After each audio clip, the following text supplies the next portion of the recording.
अनुसूचित जात फतेहपुर से, राजू धानु जिलाध्यक्ष आप जो है स्वास्थ्य यूनियन के हैं जनपद फतेहपुर से हैं, हमारे युवा साथी नीरज कुमार, संतोष धानु जी, तमाम लोग हैं। और आज जो हम लोग इस दुख की बेला में यहाँ पर आए हुए हैं, तो माननीय मंत्री जी, यहाँ पर एक घटना घटी थी 8 दिसंबर को। हमारे एक संविदा सफाई कर्मचारी कुंतल जी काम करते वक्त ड्यूटी के दौरान करंट के चपेट में आकर उनकी मौत हुई और वो हफ्ता भर लगातार जो है जीवन और मौत में संघर्ष करते रहे। उनकी 15 दिसंबर को उनकी मृत्यु हुई और ये बड़ी दर्दनाक घटना थी। इस घटना को लेकर एक आंदोलन हुआ और उस आंदोलन में कुछ बातें निकल के आई और उसी आंदोलन की कड़ी में हमारे एक युवा साथी हैं पूर्व सभासद राजेश गब्बर जी, उनके साथ भी जो है मारपीट हुई, काफ़ी उनको मारा पीटा गया और वो अस्पताल में एडमिट भी हैं। तो कहीं ना कहीं दोनों घटना एक दूसरे से जोड़ती हैं कि जो लड़ाई लड़ रहा है वो भी पीड़ित है और जो मरा वो भी पीड़ित है। हमारा अपना मानना है कि दोनों के साथ न्याय होना चाहिए। इसलिए न्याय होना चाहिए, जब आप संविदा कर्मचारी की बात करते हैं तो संविदा कर्मचारी एक तरीके से हमें मजदूर लगता है। मजदूर जो एक चौराहे पर मजदूर खड़ा होता है, बड़े दुख के साथ बताना पड़ता है। हम तो अनुरोध करेंगे माननीय मंत्री जी से कि संविदा, NGO, आउटसोर्सिंग ये सब खत्म होना चाहिए और समान कार्य का समान वेतन या परमानेंट नियुक्ति होनी चाहिए। ये अति आवश्यक। अगर इस समाज के लिए वाकई अगर कोई काम करना चाहे, सरकार अगर वाकई काम करे स्वच्छकार समाज के लिए, तो आउटसोर्सिंग, ठेकेदारी ये सब प्रथा खत्म करके और समान कार्य का समान वेतन दे दे। हमें याद है 2006 में संविदा की भर्ती हुई। 2006 से आज 2020 हो गया। 16 साल लोगों ने अपने नौकरी में खपा दिए और उनको सिर्फ 15,000 रुपये वेतन मिला। उनके मरने के बाद पूरे उत्तर प्रदेश में न जाने कितनी मौतें हुई होंगी घटना में, आज तक उनको कोई भी इस तरह का पैसा नहीं मिला जिससे उनका भला हो सके। और हमारा मानना था कि अगर जिस तरह से आज मौत हुई है इस परिवार की, इसके पहले तो हम बहुत अच्छे थे कि सन 76 में 70 में जो भर्तियाँ होती थी वो परमानेंट भर्तियाँ होती थी। अगर कोई मृत्यु होता था तो कंपनसेशन उनकी पत्नी को नौकरी मिल जाती थी। संविदा में ऐसा कुछ नहीं है। आज भी हजारों लोग पूरे उत्तर प्रदेश में टहल रहे हैं, उनके पास आजीविका का कोई साधन नहीं है, वो मारे फिर रहे हैं। तो कहीं ना कहीं ये बंद होना चाहिए आउटसोर्सिंग, क्योंकि ये बड़ी लंबी लड़ाई है। और दूसरा पक्ष ये है कि जो हमारे राजेश भाई के साथ हुआ है, ये बड़ा एक अन्याय हुआ है। तो मैं अनुरोध करूंगा कम से कम गिरफ्तारी होनी चाहिए जिन लोगों ने उसके साथ बदतमीजी की है। ये बिल्कुल पूरी तरीके से होना चाहिए, उसकी गिरफ्तारी जरूर होनी चाहिए बिल्कुल, चाहे वो जितना बड़ा जो है पदाधिकारी हो या जिले का मालिक हो। अगर उसने बदतमीजी की है तो कानूनन उसके साथ विधिक कार्रवाई होनी चाहिए। इसी के साथ मैं ज़्यादा न बात करते हुए अपना समय माननीय मंत्री जी को दूंगा। जय भीम, जय भारत, जय बहुजन समाज।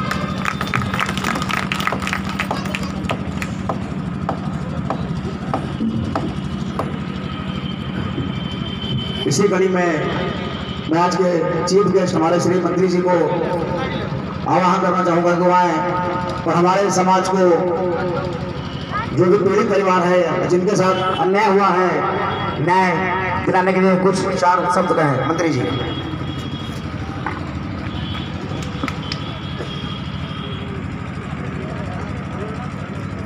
हम सबके मसीहा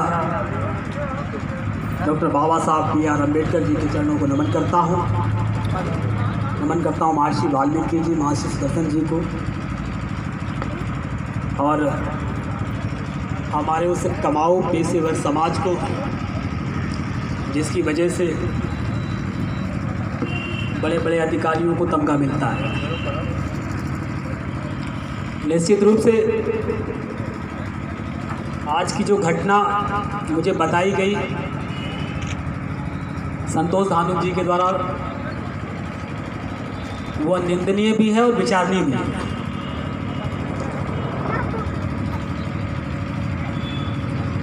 ये जो कुंतल की जो असमय मृत्यु हुई उसका परिवार आज असहाय हो गया है, और जिन हमारे समाज के जिम्मेदार लोगों ने उसमें मध्यस्थता की भूमिका निभा करके अपनी जिम्मेदारियों का निर्वाह किया, मैं उन अपने भाइयों से विनम्र निवेदन करना चाहता हूं कि नेतृत्वकर्ता आपका कोई एक ही होगा, और एक ही व्यक्ति के बताए हुए मार्ग पे चलेंगे तो हमारे में कहावत है, एक साधे सब साधे और सब साधे सब जाए। तो जब आप लोग इधर उधर भागते हैं, अपने नेतृत्वकर्ताओं पे विश्वास नहीं करते, तो आपके साथ धोखा होता है, फरेब होता है, आप ठगे जाते हैं, आप छले जाते हैं, और फिर आप कहते हैं कि भैया हमारा किसी ने साथ नहीं दिया। आपके लिए अगर कोई वास्तव में ईमानदारी से लड़ाई लड़ेगा तो आपका समाज लड़ेगा, आपका भाई लड़ेगा, आपका बेटा लड़ेगा। बाहर से कोई आपकी मदद क्यों करेगा? जो आपके आस पड़ोस के लोग हैं, टोला मोहल्ला के लोग हैं, जो हर सुख दुख में एक दूसरे के खड़े रहते हैं, वही तो आपकी मदद करेंगे। संतोष धानुक जी ने, हमारे दिनेश बाबू भारती जी, हमारे धीरेन्द्र जी, हेमंत जी, और जितने भी लोग बैठे हुए हैं, ये सब जिम्मेदार हैं। इन्हें कहीं पर भी प्रदेश के अंदर समाज की कोई घटना घटती है, कोई पीड़ा होती है, किसी को सताया जाता है, डराया जाता है, या कोई असमय सीवर सेप्टिक टैंक में डेथ होती है, हमने धीरज भाई को बढ़ चढ़ के हिस्सा लेते हुए देखा, आपकी मदद के लिए आते हैं। और अगर उन सब लोगों को नकार करके आप उनको छलांग लगा करके उनको पार करके आप कोई गोपनीय समझौता या कोई कंप्रोमाइज़ करते हैं, तो मैं समझता हूँ उसके जिम्मेदार समाज नहीं, वो स्वयं है। और जो स्वयं के लिए कोई निर्णय ले रहा है तो उसकी जिम्मेदारी उसी की, समाज की जिम्मेदारी नहीं रही। कुंतल के मामले में मैंने अभी जिलाधिकारी जी से, उप जिलाधिकारी जी से, सीडीओ, बीडीओ, डीपीआरओ, जितने भी अधिकारीगण अभी हमारे साथ में हमारी बैठक में उपस्थित हुए, उन सब से मैंने कहा। उसी बीच में एक मामला आया कि पूर्व पार्षद जी ने समझौता कर दिया। ठीक है भाई, उनके लिए सम्मानजनक अगर समझौता हुआ है और उन्होंने किया है तो अच्छी बात है, लेकिन जो व्यक्ति मर गया उस घटना में करंट लगने से, उसका परिवार, उसका भी तो कुछ सोचना चाहिए था ना। आपका काम बन गया, दूसरों का क्या, उसके लिए भी बात की होती जिसकी आप लड़ाई लड़ने जा रहे थे। 5-6 दिन हो गया, उसकी FIR दर्ज नहीं हुई, पोस्टमार्टम हुआ। अभी मेरी बात हुई क्षेत्राधिकारी जी से, और मैं कहना भी चाहता हूँ आप लोगों से कि जो भी PM रिपोर्ट हो उसके आधार पर आप FIR दर्ज कराइए। कोई दिक्कत आ रही हो तो मुझे बताइए, मैं जिम्मेदार अधिकारियों से उस पर बात करके शासन की ओर से जो भी सम्मानजनक आपको मुआवजा दिला सकता हूँ उसके लिए मैं प्रयास करूँगा, निश्चित रूप से मिलेगा जो भी बनेगा। हालांकि आज का ये दिन मेरे ये माला पहनने का नहीं था। मैं आप सब लोगों के इस दुखी मन में, इस पीड़ा में आपका कुछ बोझ हल्का करने आया था, आपकी कुछ तकलीफ़ों को कम करने आया। और अब ये मान करके चलिए कि उत्तर प्रदेश के यशस्वी मुख्यमंत्री श्रीमान योगी आदित्यनाथ जी की सरकार वंचित वर्गों के लिए, हाशिए के वर्ग के लिए, निर्भर वर्ग के लिए, स्वच्छकारों के लिए, और भी जितनी अनुसूचित जातियाँ हो, चाहे वो धानुक हो, डोम हो, डुमार हो, बरार हो, खरवार हो, मूसाहार हो, बेलवंशी हो, कठेरिया हो, उन सब के लिए निरंतर कार्य करेंगे।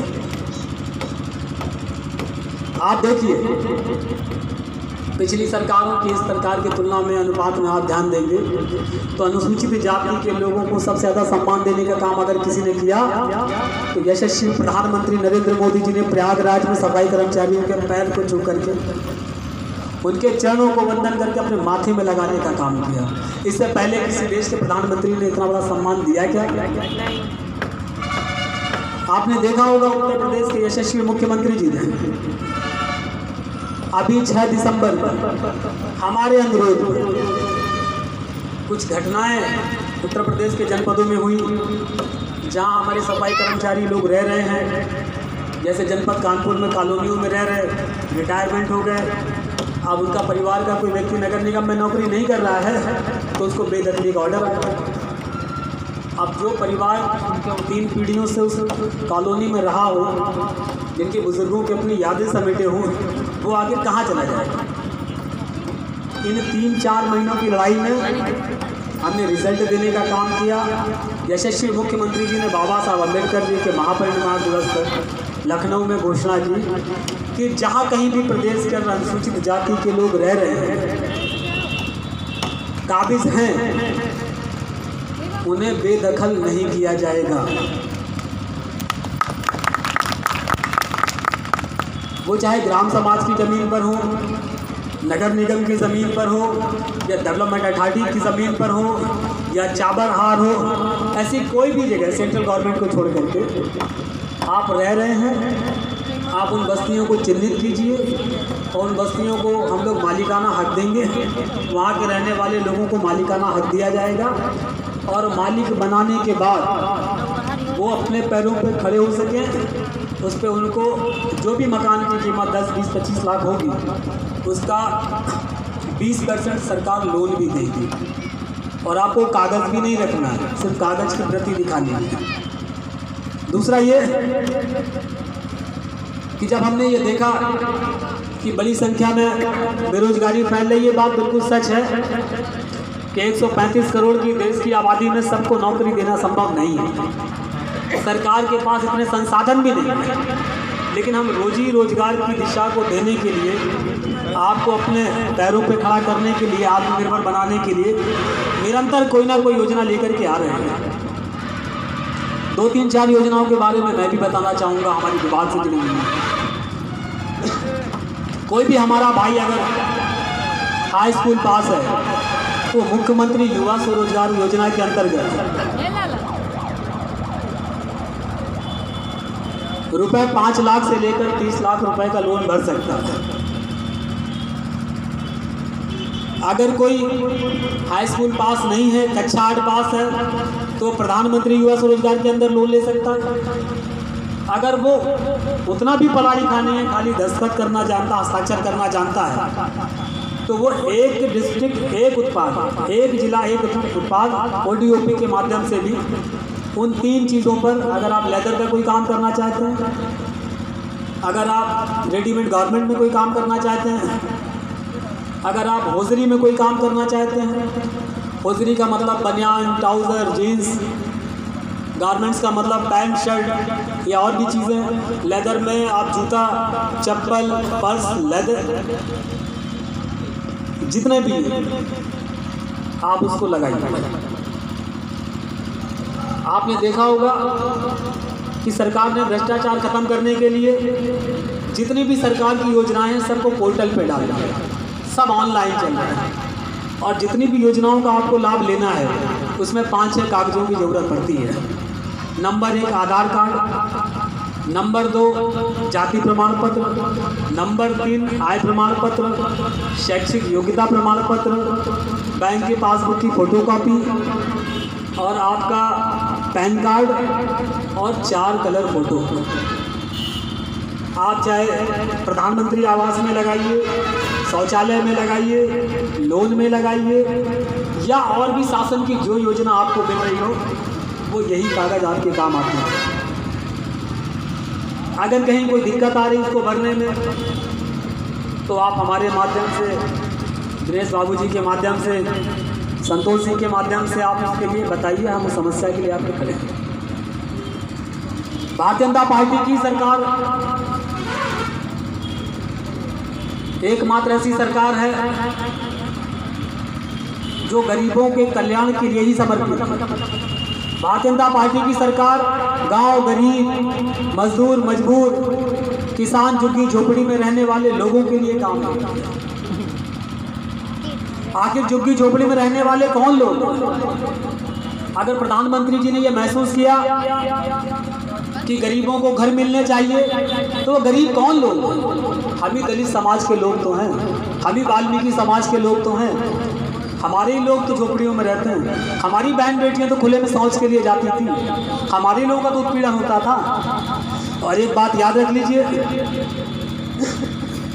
कि जब तक आप कमजोर बने रहेंगे आपको डराया जाएगा, सताया जाएगा,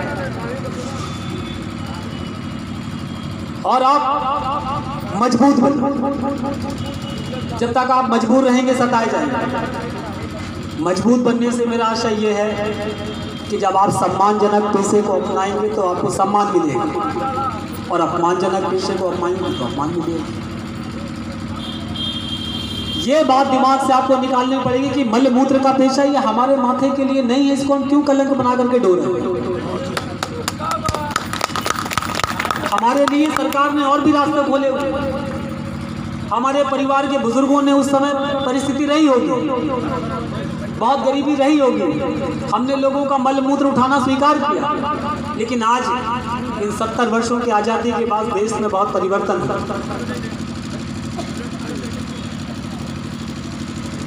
आप ये देखिए कि शिक्षा हमारा पहला हथियार है। हम अपने नौजवानों से कहना चाहते हैं कि जिन हमारे बुजुर्गों ने अपनी मेहनत से अपने पेट काट के आपको पढ़ाया बढ़ाया और समाज के लिए कुछ करने के काबिल बनाया है, तो उसका हक जरूर अदा कीजिए। आज मैं अगर पढ़ा लिखा ना होता और डॉक्टर बाबा साहब भीमराव अम्बेडकर का संविधान इस देश में लागू ना होता, तो क्या हमारे जैसे लोगों को शासन सत्ता में इतने बड़े सम्मान को दिया जाता है? संविधान की बदौलत भारतीय जनता पार्टी ने हमें लगातार सम्मान देने का काम किया। उत्तर प्रदेश के यशस्वी मुख्यमंत्री श्रीमान योगी आदित्यनाथ जी ने जब यह महसूस किया कि गरीब समाज की बेटियों के हाथ पीले नहीं हो पाते, जब उनको यह बताया गया कि पाई पाई जोड़ करके परिवार के माँ बाप अपनी बेटी के हाथ पीले करने के लिए क्या कुछ जतन नहीं करते, यहाँ तक समझ लीजिए कि अपनी खेती भी गिरवी रखते हैं और जेवरात भी गहने रख देते हैं। इस पीड़ा को भी मुख्यमंत्री जी ने महसूस किया और उत्तर प्रदेश में सभी दलित गरीब बेटियों के हाथ पीले करने की जिम्मेदारी किसने उठा रखी है? श्रीमान योगी आदित्यनाथ जी ने। आपको मालूम होना चाहिए कि पहले हम बेटियों के विवाह में अनुदान राशि 31,000 रुपये देते थे, लेकिन जब ये पीड़ा महसूस हुई तो हमने उसको 51,000 रुपये करने का काम किया। और उससे भी बढ़कर के जब हमने ये देखा कि उससे भी भला नहीं हो सकता है, फिर भी कर्ज की स्थिति आती है, तो सरकार ने कहा कि उन बेटियों के हाथ पीले करने का काम हम करेंगे। यहाँ के जिलाधिकारी के माध्यम से, समाज कल्याण अधिकारी के माध्यम से आप कुछ मत खर्च, बस यही जो मैंने आपसे कागजात कहे, वर वधू पक्ष के यही कागजात लगाइए। हाई स्कूल की मार्कशीट जरूर होनी चाहिए, उससे प्रमाणित होता है कि बेटी और बेटा शादी के लायक हैं, व्यस्त हैं। वो कागजात लगाइए। बेटियों की शादी करने की जिम्मेदारी यहाँ के जिला अधिकारी की, वो जनाती है लड़की पक्ष से। यहाँ के कमिश्नर, यहाँ के सीडीओ, वीडियो और जो भी जिम्मेदारी अधिकारी है, वो आपकी बेटियों का पाणी ग्रहण संस्कार कराने का काम करेंगे, आपके वर वधू पक्ष से 10-10 लोगों को भोज कराने का काम करेंगे। और जब हमारी बेटी जाएगी विदा होकर के, जिलाधिकारी महोदय 51,000 रुपये की राशि का चेक उसके हाथ में करिए आप शादी, किसी प्रकार की कोई दिक्कत नहीं आती। 3,20,000 पदों पर मुख्यमंत्री जी ने भर्तियों की घोषणा की है। मैं फिर कह रहा हूँ, अवसर मत छोड़ो। भर्तियां आ गई और आप फिर पन्ने में देखेंगे सफाई कर्मचारी की नौकरी कहाँ पर है, झाड़ू वाला कौन सा पद खाली है। अरे भैया, आप झाड़ू लगाने के लिए भी हाई स्कूल इंटर होना चाहिए। अब वो दिन लग गए, अब अन्य जाति के लोग भी झाड़ू लगाने को तैयार हैं, तो फिर आपका क्या होगा? तो अन्य जातियों के पेशे को आप नहीं अपना सकते? आप क्या होमगार्ड की नौकरी नहीं कर सकते? आप पुलिस की नौकरी नहीं कर सकते? आप डॉक्टरी नहीं कर सकते? कर सकते, लेकिन आप करना नहीं चाहते। आपने अपना दायरा कुएं के मेंढक का बना लिया है। आप उतने समाज के बीच में खुश हैं। आपको लगता है कि हमने कमा लिया और अपनी शादी बारातों में बढ़िया सूट बूट पहन के चले गए तो आपका सम्मान कतई नहीं।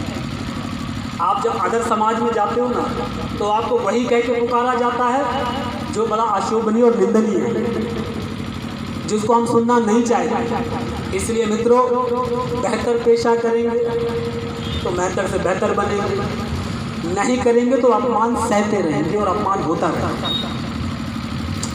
सामाजिक एकता का क्या मतलब? किसी एक की पीड़ा हो तो सब खड़े हो जाएंगे। लकड़ी के गांठ के सूत्र का क्या मतलब? अलग अलग लकड़ियों को जोड़ करके कोई तोड़ सकता है क्या? लेकिन अलग अलग जब आप रहते हैं तो सब। कहने का मेरा मतलब यही है कि अवसर है, नौकरियां जब आएंगी, बहुत सारे पद होंगे, तो कृपया करके सफाई कर्मचारी तक सीमित मत रहिए। आज के दिन आपने मुझे बुलाया, मैं प्रथम बार आप सब लोगों के बीच में आया और मैं फिर कह रहा हूँ कि निरंतर काम करने की ज़रूरत है। मैं आपसे ही पूछता हूँ, सरकार ने मुझे कोई हथियार दिया आपकी मदद करने के लिए, आपकी रक्षा करने के लिए, आपका सहयोग करने के लिए, लेकिन ये सही जगह पर वार तभी करेगा जब हाथ मजबूत होगा, और जब हाथ मजबूत नहीं होगा तो हथियार काम नहीं करेगा। तो हाथ को मजबूत कौन करेगा? आप करेंगे, समाज करेगा। आप जब एकता से खड़े होंगे तो अच्छे से अच्छे लोग आपके सामने नतमस्तक होंगे। मुझे बड़ा कष्ट से बड़ा दुख हुआ कि एक व्यक्ति के व्यक्तिगत स्वार्थ के कारण एक व्यक्ति जो दुनिया से चला गया वो लाभ से वंचित हो गया। ये बड़ी पीड़ा का विषय। वो व्यक्ति जो जिम्मेदार पूर्व में पार्षद रहा, हम आज भी मदद को तैयार हैं। हमारी सरकार में MS एक्ट के अंतर्गत जो सफाई कर्मचारी सीवरेज डक्ट में काम करते हैं वो मर जाता है, 12 लाख रुपए का बीमा है। मैं भी फतेहपुर में था दौरे पर, धीरज भाई एक मामले की मदद कर रहे हैं, वो भी जिला पंचायत में थी, संक्रमण से कोरोना की उनकी डेथ हो गई, 50 लाख रुपए का बीमा मुख्यमंत्री जी ने सबके जो भी कोरोना वॉरियर्स है, योद्धा है, उसके लिए किया है। वो प्रक्रिया भी चल रही है, हमने का कागज़ ला के नीचे देखते हैं। कानपुर में भी एक ऐसे घटना हुई। उन्नाव में गया मैं, थाना चलगंज का मामला था, अपने समाज का उत्पीड़न हो रहा था, कठिरिया समाज का, और 3 मुकदमे दर्ज, कोई मुआवजा नहीं, कोई गिरफ्तारी नहीं। मैंने वहाँ के SP आनंद कुलकर्णी को बुला करके कहा कि ये कब होगा, इसमें मुझे गिरफ्तारी सुनिश्चित कीजिए। 3 महीने हो गए, 23 मई का मामला था, और मुआवजा क्लियर कीजिए। पहली किस्तें चली। इसी तरीके से मैं शाहजहांपुर में गया, वहाँ भी एक मामला था। मैं आगरा गया, अजीतगंज अपना समाज रहता था, 2-3 किलोमीटर दोनों बस्तियों की रोडें 2-2 फुट पानी भरा हुआ। कैसे हमारे समाज के लोग रहते होंगे? हमने जिम्मेदार अधिकारियों से कहा कि जैसे ही कोरोना खत्म हो रहा है, क्योंकि अभी बजट का संकट है, इस पर कुछ भी करके 10-20 लाख रुपए किसी भी कोटे से ला करके उसको बननी चाहिए। अगली बार जब मैं दौरे पे आऊँ तो यहाँ पानी नहीं दिखना चाहिए मुझे, दोनों तरफ नालियाँ, सीवरेज और सड़क होनी चाहिए। तो काम करने के लिए भेजा गया। जब हम काम करेंगे तभी आप सरकार को वोट करेंगे, काम नहीं करेंगे आप वोट नहीं करेंगे। तो मैं आप सब लोगों से यही कहना चाहता हूँ कि बड़ी संख्या में अभी अन्य कई आयोग निगमों का गठन होना यशस्वी दलित मित्र मुख्यमंत्री करने वाले हैं, और उसमें भी अपने समाज के लोगों को अवसर मिलेगा। लेकिन उत्तर प्रदेश के अंदर जहाँ कहीं भी हमारा समाज रह रहा है, और मैं आपसे कहता हूँ, आप जिम्मेदार लोग, टोली टोली मोहल्ले मोहल्ले जा कर के देखिए कि कहाँ हमारे लोग ऐसी जगह पर रह रहे हैं जो झोपड़ी बना के रह रहे हैं, तिरपाल डाल के रह रहे हैं, भूमियाँ डाल के रह रहे हैं, उन सब लोगों की सूची बना करके यहाँ के कलेक्टर साहब को दीजिए और उसका एक प्रिंट मेरे व्हाट्सएप पे भेजिए। हम अगली बार जब मुख्यमंत्री जी से मिलेंगे तो उनसे इस प्रक्रिया को आगे बढ़ा दिया जाएगा। अभी मुख्यमंत्री जी ने घोषणा की है 2-3 महीने में वो इम्प्लीमेंट में आ जाएगा, ऑर्डर बन के आ जाएगा। और चूक जाएंगे तो रह जाएंगे। तो मालिक बनना चाहिए कि नहीं बनना चाहिए आप सब लोगों को? तो सरकार जो पैसा तय करेगी आपको मालिक बनाने के लिए, और जैसे 1984 में हमारे अलॉटमेंट का मामला है, जो भी धनराशि 10-15 हज़ार, 20 हज़ार, 3 हज़ार तय की गई, उसकी अदायगी 20 साल की थी। उस समय 50 रुपये, 60 रुपये, 150 रुपये, 200 रुपये महीने की किस्त। और आज इन 40 सालों के बाद में अगर आपको मालिक बनाया जा रहा है तो भी आपको समय दिया जाएगा। 10, 15, 20 साल की आपको अवधि दी जाएगी। 99 साल का आपका पट्टा होगा और आप अपने मालिक होंगे। आप अपने सपनों का घर बना सकते हैं, अपने बच्चों का भविष्य बना सकते हैं। इसलिए इसमें चूकिएगा नहीं। आपने मुझे ध्यान से सुना, उसके लिए आपका कोटि कोटि आभार व्यक्त करता हूँ। पुनः बधाई। और किसी भी समस्या के लिए आपका भाई आपके साथ खड़ा है। अपनी वाणी को देता हूँ विराम। प्रेम से बोले जय जय श्री राम, जय जय श्री राम, जय भीम। धन्यवाद।